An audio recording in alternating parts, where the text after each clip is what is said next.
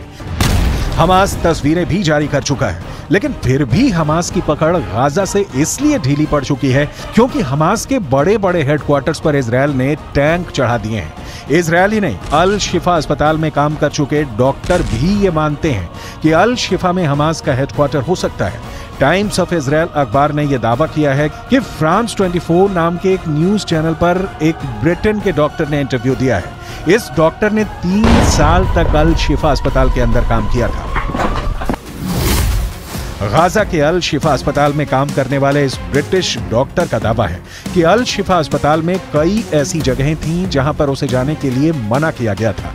ये कहा गया था अगर वो वहां प्रतिबंधित क्षेत्र में जाएगा तो उसे गोली लग सकती है।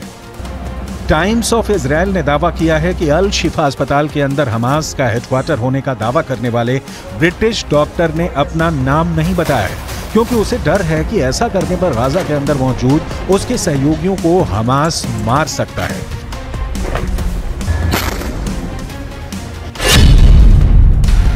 अल शिफा अस्पताल में काम करने वाले इस ब्रिटिश डॉक्टर ने आगे कहा कि सावधान किए जाने की वजह से मैं गाजा के अल शिफा अस्पताल के प्रतिबंधित क्षेत्रों से दूर रहा, लेकिन मैंने कुछ संदिग्ध से नजर आने वाले ऐसे लोगों को अस्पताल में हर समय अंदर और बाहर जाते देखा था जो चिकित्सा कर्मी नहीं थे। ये लोग अस्पताल के बेसमेंट के अंदर जाते थे।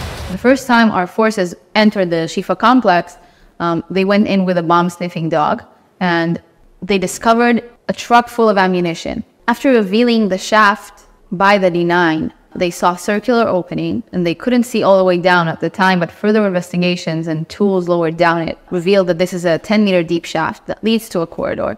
At the end of that corridor, there is a blast-proof door with a shooting hole at the top of it. And our forces, after making sure that all defense mechanisms are dismantled, have opened that door that leads to another door that goes deeper into the complex. The understanding that this tunnel goes under the hospital. Israel defence force ने इस British doctor के interview को आधार बनाते हुए एक बार फिर कहा है कि इस इंटरव्यू से साबित होता है कि अल शिफा अस्पताल का इस्तेमाल हमास के आतंकवादियों के द्वारा हेडक्वार्टर की तरह किया जा रहा था।